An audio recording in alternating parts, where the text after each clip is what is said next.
This is the Daily Bread Bible study for day number 40. We are looking at Numbers chapters 5 and 6 today. And we will talk about relationships, especially relationships with God as seen through blessings and curses.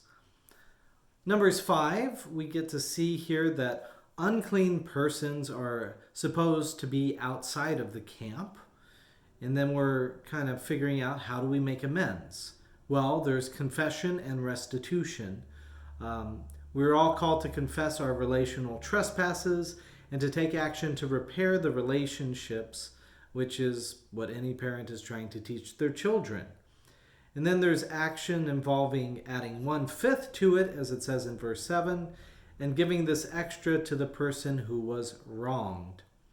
For us as Lutheran Christians, in that expression, we practice confession and forgiveness at every worship, corporate, which means all of us confess and forgive through the words of the liturgy. We do that all together, and this is through the restitution of Jesus Christ, who was a sacrifice without blemish, and what is also celebrated for us as Lutheran Christians through the sacrament of Holy Communion. So in Hebrews 9:13, it talks a little bit about this restitution in Jesus.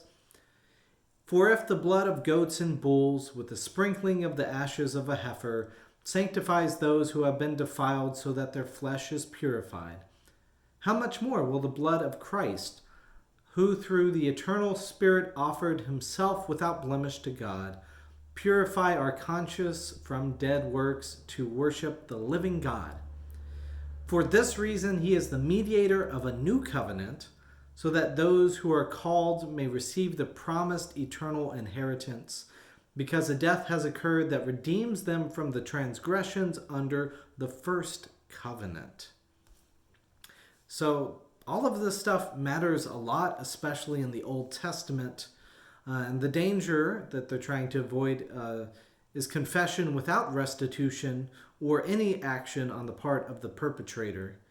That just becomes cheap grace. There's no remorse. It leads to strife among the people and repeating the actions again. We get into a section here looking at concerning a potentially unfaithful wife. And this, for me, is a very troubling statute in practice. It's troubling for three reasons, mainly for me. First, the burden is embodied by the woman to prove her innocence, which does not seem right. Especially here in the United States, we have the phrase innocent until proven guilty. So the idea that you give people a benefit of the doubt, this is the opposite. It feels like she is guilty before proven innocent. Number two, there is no equal embodiment of the consequence for males in this story. Males don't really have to do much. And then the third part is miscarriage becomes connected with a sense of divine judgment, which is not the theology I have. The story could be detrimental to somebody's mental health, wrestling with how God might be involved in miscarriage of their child. Like I said, this is not what I believe, but this is what the Bible is trying to communicate. So let's dive into this strange part. So what is the process concerning a potentially unfaithful wife? Well, this is an elaborate process for a potential situation that involves writing a curse in ink and then washing the words of the curse into holy water mixed with dust from the tabernacle floor. The heart of the curse reads, "May this water that brings the curse enter your bowels and make your womb discharge, your uterus drop." That's from Numbers chapter 5, verse 22. And so this is a curse really that's to be enacted if the woman has committed adultery. And it's kind of intimidating, right? This process is structured with a bias that the wife has been unfaithful.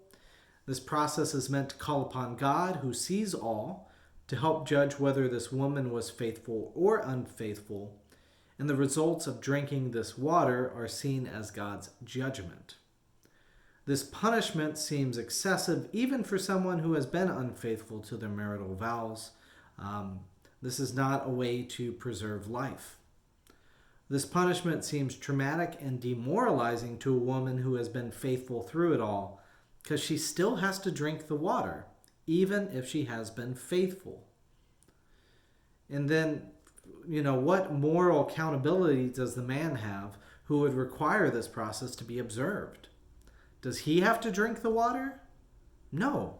In Numbers 5:31 it says, "The man shall be free from iniquity, but the woman shall bear her iniquity." My question really, there's a lot of questions that come up here. How much dirt and oil ink is used in the water?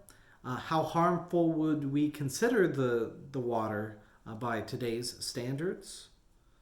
And the water may have a potential side effect. It says, make your womb discharge and your uterus drop, which in 2 Samuel 12 reminds me of King David when Bathsheba's child dies after his adultery. The child that is born to you shall die. So, did Bathsheba have to endure this type of process and then have an unhealthy child because of it? So it seems really unclear if this process leads to birth challenges, or how all of this relates to divine judgment. So I am not for that story at all. Moving into chapter 6, though, we get to talk a little bit about the Nazarites. This is from the Hebrew nazar, which means consecrated or separated. And so the Nazarites, they are either men or women who make a special vow, and the vow of the Nazarites specifically, to separate themselves to the Lord, as it says in Numbers chapter 6, verse 2. They will be holy and set apart. No grape products, ones that can, be fermented, can go to their lips. Likewise, anything alcoholic go to their lips as well either, so no drinking alcohol. There's no hair cutting until an appointed time. In Numbers chapter 6, verse 12, the former time shall be void because the consecrated head was defiled. And then in Numbers 6:18, then the Nazarites shall shave the consecrated head at the entrance of the tent of meeting, and shall take the hair from the consecrated head and put it on the fire under the sacrifice of well-being. There's the priestly benediction and blessing here. One of the most beautiful things that I think comes from this day's focus is the blessing that is given to Aaron from Moses. So God says, "Speak to Aaron and his sons, saying, thus you shall bless the Israelites. You shall say to them, the Lord bless you and keep you. The Lord make his face shine to you upon you and be gracious to you. The Lord lift up his countenance upon you and give you peace.